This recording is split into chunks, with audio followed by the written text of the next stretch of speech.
understand then what decisions are these key stakeholders making and why. And that's the point of today. In making our choice about where to conduct our first pilot of this coastal homeowner survey, we knew that there was a lot of activity here in the state of Florida. Our fellow panelists will talk a little about that. So we went to another highly exposed state. We went to North Carolina. And we selected specifically New Hanover County as a county that's exposed actually to multiple hazards. They are already experiencing nuisance flooding due to sea level rise. And this is, although it's a very beautiful area with respect to beaches, a high rate of home ownership community. In fact, in our survey, we found the vast majority of those respondents, it's got a high rate of home ownership, and so we were able to get a really good statistical sample from this community. One of the other things that makes it attractive is that there were regulatory incentives in place in this state, so it's a great opportunity to see how that's working, and Ann is going to talk a little bit about IBHS efforts here. But what the big take-home is by looking at a place like New Hanover County, North Carolina, is that these people are here to stay. In fact, 91% of our respondents say they are not relocating due to fear for hurricanes. They are staying, and most of them will be staying for quite a long time. Most respondents are going to stay for at least 6, if not over 10 years in that home. So they've got some real incentives then to get this right. The survey was deployed in a pretty unique way compared to a lot of surveys that you might see looking at homeowner behavior. We worked with a professional survey firm, and it was really important for us to adopt the gold standard in survey methodology. So we're actually using a probability-based sampling using addresses rather than cell phone calls or phone calls, because we get a more reliable and comprehensive sampling of the targeted population. The other thing is that we are addressing people who are self-described as the primary homeowner and primary decision maker for the residents. And we are only talking to people who live in special flood hazard areas. We want to understand those most at risk. So our sampling strategy actually focuses on folks who are in A and V zones, so we can see how the most exposed people are thinking. We collected over 600 responses, as you can see, just before the start of the 2017 hurricane season, between about June 23 and August 13. Now, little did we, of course, know in our survey design that Florence would hit a year later. And so if you look at this map, you can actually see the black dots are the homes we surveyed with the homeowner survey. The red dots are locations that, including Dan here, our STEER team surveyed after Florence. So we actually have this amazing opportunity to look at pre-event mitigation decisions and how those are changing now as they just experienced themselves a significant hurricane, with Wrightsville Beach being a nice ground zero for these 2 data sets. One of the things we faced that was a challenge in this study, to be frank, is we're asking homeowners to self-report and quantify their vulnerability, and that's a very difficult thing to do for something as complex as construction. So in designing the survey, our goal was to find a set of questions that could serve as a proxy for vulnerability or the level of protection in the home. Knowing that we couldn't measure everything, we looked for the things that people could probably report well without a high technical background.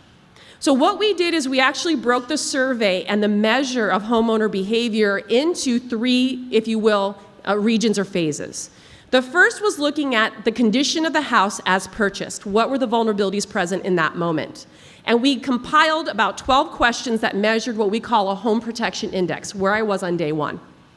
Then what we did is we measured the actions they've taken to address vulnerabilities that were present in the home at the time of purchase and see how much action they've taken. And we assembled those into an index called the Homeowner Action Index. And that was just remodeling and retrofit approaches adopted to date. And then the third part looks at what are you planning to do in the future to address any vulnerabilities that still remain after your actions. And that's the Homeowner Intention Index. So 3 indices that we developed in this survey. Here's what you can learn from North Carolina. Each of these indices maxes out at 1. In terms of protection at the time of moving in, they were scored at 0.48 on average. When we asked them the actions you have taken since you purchased the house, they're regrettably 0.15 out of a score of 1. And we asked them what you plan to voluntarily do to improve your home, they're 0.07 out of 1. So they are not taking action, they're not intending to take action, and the big question becomes why. So when we start looking at what's in play in North Carolina, we can start with regulatory context. How is that working to drive action? And there has been an evolution since the 80s of specific measures within the state. I want to focus on the 2000s. That's an era where window protection was moved forward, impact-rated glass or protective coverings. When you look at the performance of those in terms of adoption, here's what you see. On the left, you're going to see that most people don't adopt either protection. The ones that do adopt it rarely do it for all their windows. And the other thing you'll see is there's a nice chunk called don't know. They don't even know what kind of windows they have on the house. So there's a big deficit there. When you look to the right, you ask them, do you want the government to tell you to protect your windows and require that? Do you want insurers to require that? The red bars are strong no. They do not want regulation making them protect windows. They do not want their insurance company requiring that they protect their windows. So there's a pushback on that kind of regulation. The next thing you take a look at then is if we can't get it imposed by the insurance companies or by the government, can we incentivize voluntary action? So we put a lot of incentives in front of folks, specifically focusing just on the windows. Let's talk windows. When you look at the dark green bars, that means, yes, I will do this, and I will do it this year if it's available. The dark green shows you that pretty much the only thing that's moving them to act is if it's completely free. If they get free materials, they'll do it. Second in line is if they get free installation. That might move them. But look at the dark reds. Those are the no. Even if you gave me this, I'm still not doing it. And that is showing them installation guides, showing them who can do it for them, providing a zero-interest loan. The answer is no, no, no. So we see now that motivating people voluntarily is actually not working. So we could look some more to see what regulations might be effective in North Carolina. And if you again look at their regulatory history, you're going to see that in the 2010s, around 2011, there was a push for insurance credits for adopting fortified construction, improving window protection, changing out the roofs. If you take a look at the impact of that, here's what you see. For the people who still use asphalt shingles, about only 50% are using those rated for high wind. 42% don't even know what kind of shingles are on their house. These are, again, people living about 3 miles from the coastline or less. Then you ask them, those of you who have upgraded your roof recently, during the time period of these regulations, were you thinking about hurricane risk when you made the choices? The green shows you only about half of those who have done it actually even thought of that. The red shows you the other half didn't. So we're mixed on whether they even think of this at the time of a roof upgrade. And then the third pie chart asks them, if you were considering in the future, if you haven't replaced your roof, would you at least upgrade the roof based on a fear of hurricanes when you do it? And as you can see from that pie chart, the orange folks somewhat, but there's still about a quarter who say, no, I would not, even when I put on my next roof. So we have a real challenge in understanding how to motivate people, and my colleague Debra is going to help us dive deeper into what it's going to take to get those numbers to shift.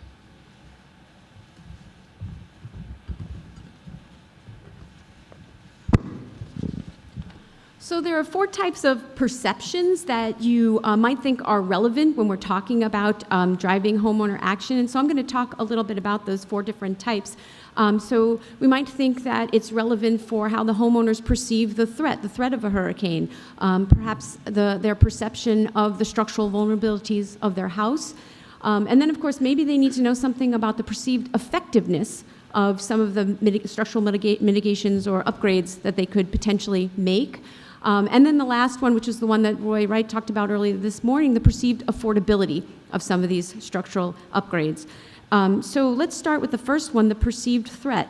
What you're looking at here is evidence that, yeah, homeowners in New Hanover County, North Carolina, they worry about hurricanes and they expect hurricanes. So over 60% of the respondents that we talked to are worried that, or they say that they're somewhat worried or very worried about hurricanes hitting their area.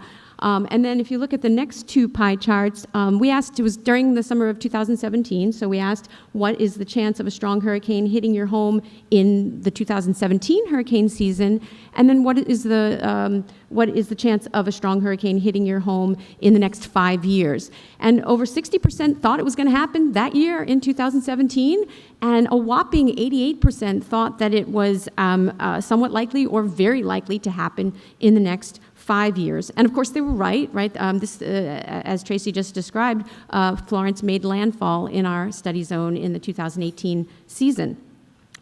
So let's talk then a little bit more about perceived vulnerabilities. So we asked our respondents, if a strong hurricane hit your home, how likely are the following parts to sustain significant damage? Well, a strong majority think that their roof will sustain significant damage. Windows, too, are expected to be damaged by a majority of homeowners. The majority are not terribly worried about their roof-to-wall connections or their entry doors. Garage doors and patio doors somewhere in between. But the takeaway is that most homeowners definitely perceive vulnerabilities. And as Tracy started off, she reminded us, these people are here to stay. So they perceive their vulnerabilities, but 91% of them have no intention of relocating, and most of them plan to stay in their current home. In terms of effectiveness, so perceived effectiveness, homeowners think that upgrades or repairs would be effective. They get it, that for every home component that we asked about, they basically said that it would be somewhat or very effective. This is not controversial for them. Homeowners know that protecting their homes reduces the risk of damage from hurricanes. Maybe they're slightly less sold on the effectiveness of certified garage doors, but that's just relative to all the other upgrades. Pretty much we're talking about 90% of people saying, over 90% thinking that most upgrades will be very or somewhat effective. So then how about our affordability question? So most homeowners, almost 70%, think certified shingles are affordable. And more than 60% think that certified garage doors and hurricane straps are affordable. Over 50% think that window coverings are affordable. So it's really only those impact-rated windows that perhaps are an unaffordable option, and even they are called affordable by almost 50% of our respondents. So affordability does not seem to be driving decisions as much as we might think. In our first analysis of those indices that Tracy described to you, the Homeowner Protection Index, the Homeowner Action Index, and the Homeowner Intention Index, we really didn't find strong relationships between homeowner assessments of affordability and how protected their homes were. So just to review then, most homeowners plan to stay in their vulnerable locations and in their current homes. Most understand the threats to their homes. They acknowledge their home's structural vulnerabilities. They acknowledge that upgrades would be effective. They think most upgrades would be affordable. They are nevertheless not making the upgrades, right? So the logical question then is why? Why? So one idea is maybe it's uncertainty about knowing what actions to take and maybe needing some professional guidance. If we again take cost out of the picture and just offer homeowners a no-cost inspection for suggestions to reduce the potential for property damage during hurricanes, only about a third say that they would seize that opportunity in the next 12 months. A quarter wouldn't do it at all, free or not, they would not do it. And the rest, nearly 40% of them, they'd take the freebie inspection, but they're just not in a great hurry about it. Given that the NIBS study monetized the value of mitigation, it might also be useful to examine whether homeowners think that their actions would be reflected in their home's market value. We've heard a little bit about that today, too. Unfortunately, most homeowners don't think that they will see a huge increase in the market value of their homes. Most think that there will be a little increase, but if we're talking about big increases, that's a minority opinion. Certified shingles and certified windows are the upgrades that more people think are good investments. So if homeowners think that the market won't give them a good return on their investment in hurricane protection, then the question is, well, do they think that governments should provide them with alternative incentives? And to the degree that they're open to government involvement, It's for home insurance discounts and property tax credits, that reinforces at least one of the current regulatory actions. Most homeowners don't think that the government should be in the business of giving away free products. In terms of loans, that's where people are sort of divided, whether or not government should provide loans. But recall in a previous slide, we saw homeowners admit that they would take the freebies. And indeed, the freebies were the only widely accepted incentive. But they largely don't approve of government giving the freebies, right? Homeowners in New Hanover County who have experienced damage, they've done well in terms of insurance coverage. We asked them to think about the most damage that a home they owned ever experienced, and over 60% report that all or a majority of the damage was covered by insurance. Well over 80% of the respondents have not had issues securing insurance, and they have not had it canceled due to hurricane risk. So we put this information in the category of perverse incentives. Why move, why upgrade if you know that insurance will kick in? Also in the category of perverse incentives, why take too much action in terms of structural upgrades if you think that FEMA or other governmental assistance will be there for you? So a quarter of respondents expect a government bailout for half or more of any repairs that they need to make due to hurricane damage. 3/4 of respondents expect at least some government assistance. In terms of preparation, homeowners don't think the government should pay for preparation costs. For them, that's on the homeowners. Nor do they think that the government should pay for the costs of rebuilding that aren't covered by insurance. So that too is on the homeowners. So again, let's sort of pause and put this together. Philosophically, they're opposed to government expenditures. Practically speaking, they have received government financial assistance, and they expect government financial assistance. So if you pull all this data together, it paints a portrait of human contradiction, human vulnerability, and just an unsustainable situation. Individual homeowners were told by the homeowners themselves, individual homeowners should be responsible for pre-disaster planning and post-disaster recovery, but individual homeowners are not motivated to do either.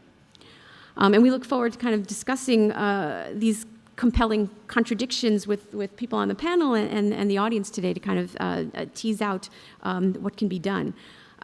Last, I guess we just wanted to thank the sponsors of our research, and especially to express appreciation for our colleagues at IBHS for collaborating in this study design, and also the survey research firm SSRS, who helped us develop and implement the pilot study.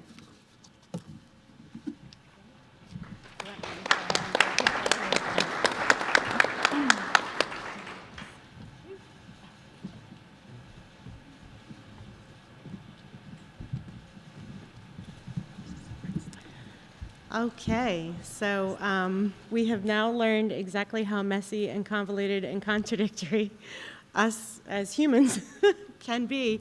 And I want to add to that and contrast it just a little bit. IBHS did work together with Notre Dame to come up with the where and the how and what do you ask. And that was a fascinating project for us to work together on.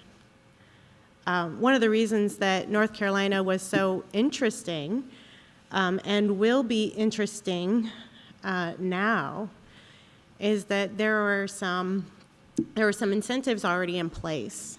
So NCIUA, which is the wind pool in the state of North Carolina, has made the choice. They did the math themselves and figured out that they were going to use available capital that they had on hand because they have not been impacted by a storm, so they had built up a savings. They said, we are going to use that available capital to buy down the risk by having fortified incentives for those in the most vulnerable areas. So there's two different pieces to this. The map on there shows you the North Carolina insurance territories, which are different than the county maps, but I've tried to place Wilmington and Topsail Beach on there so you can sort of ground yourself in what the map looks like. So in the 18 coastal counties, the insurance territories that are listed there, If an insured has a fortified home designation, they can get a discount. And if they have a claim, they can get up to $600 to cover the inspection. So that was like the inspection that Tracy was talking about. This is an option for you. Would you do it? In the most coastal areas, so highlighted in green, area 110 and 120, they go even further than that. And the NCIUA will pay for up to $5,000 the cost. So if you have a claim and you have to replace your roof, it has to be a qualifying claim and all that business. But if you have a claim and you have to replace your roof, NCIUA will fortify it. And the cost that they are actually incurring to do this is less than the $5,000 limit. So this was available during periods of time, what they called sunny day, before the hurricanes, and they had a good take-up rate. And now we have Florence. So numbers are coming in. Numbers are still a little bit sketchy because they're still coming in. But right now it looks like some 40,000 people are going to be eligible for the inspection, the evaluator process, and some 4,500 people are going to be eligible for this up to $5,000 get a fortified roof. This is outstanding. This is great. And at the same time, based on the research that has been done at the University of Notre Dame, I hope those people are actually going to do it because it's available to them and it is a freebie from their wind pool. So it will be very interesting to follow up on this and to see how this does take place. And just a really interesting piece, though, timing is everything. Come on, thing. There we go. So this is a picture of Topsail Beach, and circled in yellow there is a home that does have a fortified designation. This was pre-storm. This little green button doesn't like me today. And this is post-storm. Slight difference in angle because this is a drone picture instead of a satellite picture. But you can see the blue tarps, you can see the missing shingles, you can see damage to some of the other homes, and you can see, fortunately, that fortified home does look really good. There's also some brand new, some newer shingled roofs that also look really good. So part of the fortified program is that sealed roof deck. So should the roof cover had been damaged, to keep the water out. So we unfortunately predict that the ones with the tarps especially have significant interior water damage. I want to move to Florida. So this is another one, Panama City. And I think this particular location has already been shown by a couple of our speakers. Circled in yellow there are Habitat for Humanity homes. Those Habitat for Humanity homes that are circled in yellow were built to the Fortified Gold standard. They're in Panama City, and this is what it looks like today. Those homes are doing great.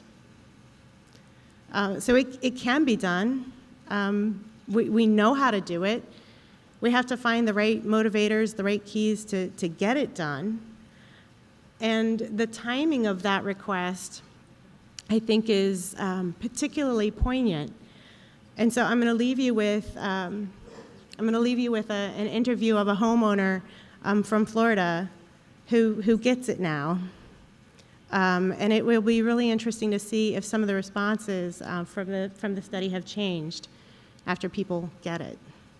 I would just say, as you're able, that I think you should do anything you can do to improve your chances of not having significant damage to your dwelling. And if there's things you can do over time, you don't have to do it all at one time, but just, pick one thing at a time and improve your structure to the point that it will hold up better. We get another storm like this, I'd like to have at least the confidence of knowing I did everything I could to make the house, withstand. I don't know. I just have a new appreciation for what weather can do. And anything people have figured out that can make our chances better, I'm all for it. I plan to do it. And I don't know if he would have said the same thing before the storm. But here he is now, providing a great testimonial for what he feels should be done now. Thank you.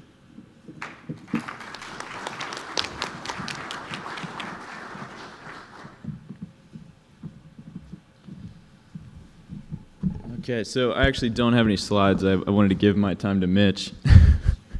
But I did want to share a little flash moment of my own. So almost 5 years ago today, myself and a few graduate students at University of Florida, engineering students, got up on the stage here for what I believe was the first and only Shark Tank academic challenge, which makes us the reigning champs. And the challenge was to come up with an idea to improve the situation around mitigation in Florida. And so our concept was an application or a software app that homeowners can use to self-assess their wind risk. To self-assess their wind risk and provide nudges towards mitigation. And so 5 years later, we're still working on that with Debra and Mitch and several others, both at the University of Florida and in Australia. And I think really early on what we realized is that we can't do this alone as engineers. We really need the behavioral science. We need to tap into the psyche. We need to understand the decision-making process that homeowners go through when they're thinking about these things. And so that's where Mitch comes in. He's a behavioral science at James Cook University, and he's going to take us through some of the research that we've been doing for the last few years.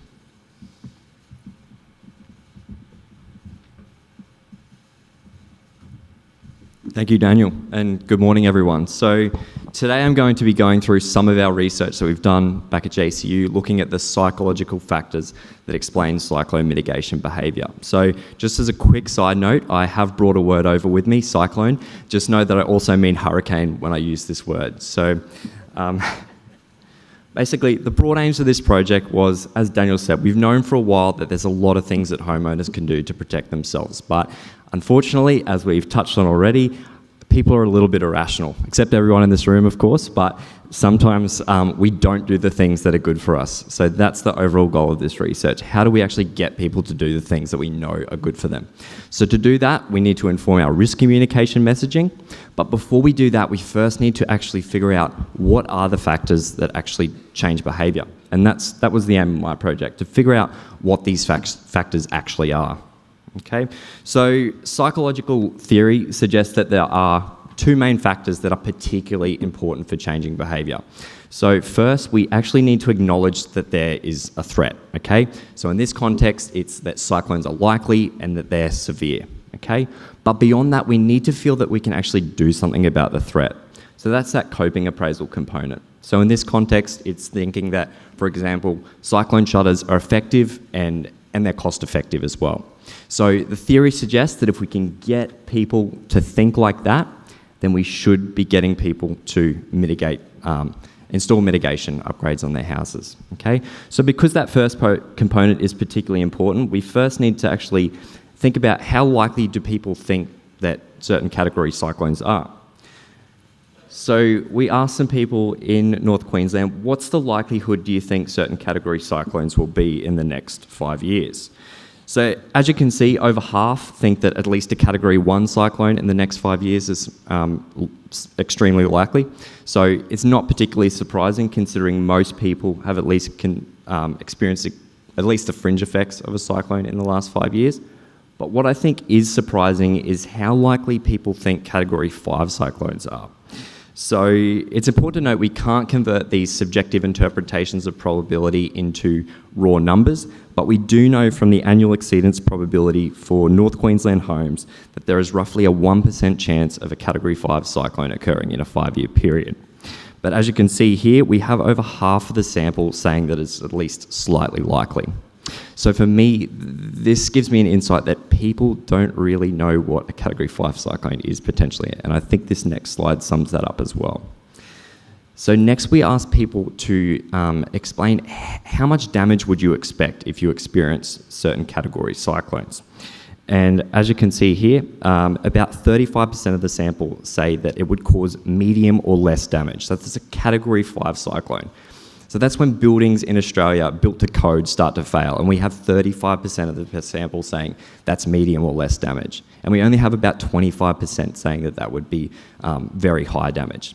And I think this touches on some of the anecdotes that Ken brought up yesterday too about some of these misconceptions that people have. I just don't think some people can really conceptualise what a Category 5 cyclone is.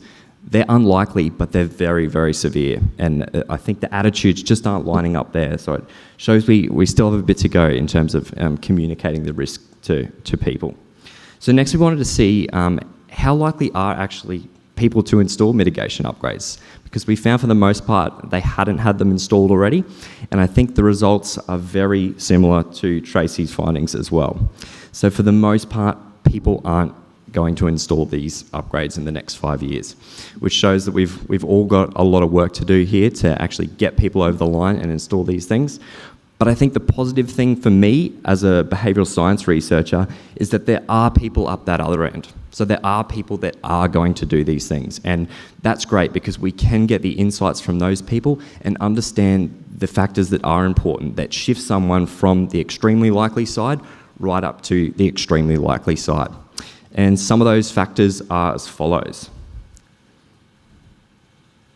So I found that the first factor that was particularly important for mitigation behaviour was hazard intrusiveness. So this is the frequency in which people think and talk about cyclones. So I found that the more they think and talk about cyclones, the more likely they were to invest in mitigation in the future. Another important factor is that they perceive that what they're doing has benefits. Okay, so if I install cyclone shutters, it's going to keep my family safe, it's going to protect damage, and also it has utility for other purposes. So those are all important factors as well. Interestingly, we found that visual appeal was also an important factor. So for things like cyclone shutters that need to be installed on the outside of the house, we found that people that actually like the look of them were more likely to install them in the future. And finally, the perceived cost. But like Debra mentioned as well, it wasn't as much of a factor as what you would have thought. It still was a factor, but more importantly, it was about how effective we think things are. So it is still a factor. If people think it's cheaper, takes less time and effort, they are more likely to do it. So while as a whole, it's really great to know about all these factors, I wanted to dig a little bit deeper to see if certain groups differ in relation to these factors. So I used a technique called cluster analysis, and I found that different groups had different thoughts about both cyclones and structural upgrades. So I have named these groups as follows. So the first group I found, and I've labelled them as the proactive. So Daniel Smith is our poster boy for the proactive group today. So the proactive are the people that we want. They think about cyclones and they think that the benefits of structural upgrades outweigh the costs. So they're the people that we know are close to mitigation, okay? Next, we have the pessimists. So this is my other supervisor back in Australia. She's not here to defend herself, so she's the pessimist today. So the pessimists, they think about cyclones, but they don't yet think that the benefits of structural upgrades outweigh the costs, okay? And finally, we have the denialists. So this is David Henderson, the director of the Cyclone Testing Station, so probably the last person that would be a denialist, but it's a bit of a running joke that he's always our denialist. So the denialists, they don't even think about cyclones at all. Or compared to the other groups, cyclones just aren't on their radars, so they haven't even gone on to think about what they can do to protect themselves yet. And as you would probably expect, these three persona groups have very different intentions to install upgrades in the future. So we found that the proactive were significantly more likely to install upgrades in the future, as you would expect, as they think about cyclones and they think that what they can do, there are things that they can do to protect themselves. So the next thing I wanted to do was figure out who are these people? Can we actually locate these people in the real world? So we had a bit of a look at our sample and we found that there was some relationships between these personas and demographic factors. So first, we found that males were more likely to be proactive, whereas females were more likely to be pessimists, okay? So we think this may have something to do with the fact that males may be more likely to work in manual labour style jobs or something like that and may be more familiar with what they can do. But it's something that we probably have to dig into a little bit further. We also found, interestingly, that the less educated were actually more likely to be proactive. So we think that this may be a reflection of their socioeconomic status, in that people from a lower socioeconomic background may be more likely to live in older housing, and then through necessity just feel like they need to be more proactive in that, I'm more at risk, I need to do something about this. And the opposite is true for the pessimists and the denialists, in that if they live in newer housing, they probably feel like, well, my house is built to code, there's nothing more that I can do. And I think I've heard that come up a couple of times over the last couple of days as well. And finally, experience with cyclones. So, but different types of experience seems to have a relationship with a different type of persona. So experience with damage seems to lead either someone down a proactive route or a pessimistic route.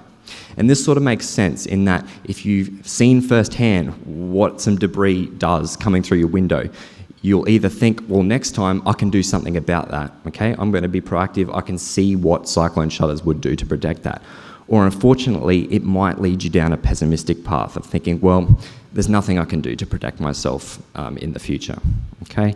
And the denialists, they had also had experience with cyclones, as most people in North Queensland and probably Florida, but they haven't had experience with damage.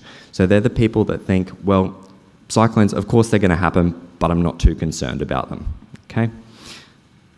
So how do we actually sell to these three people? Okay, we know that they think in a different way, so I guess we need to think about how we can actually communicate risk to encourage these three groups of people. So for our proactive, I'll bring back that model that I introduced at the start.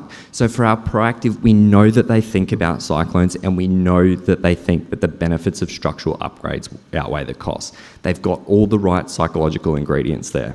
So for this group, we just need to provide them with some cues to action.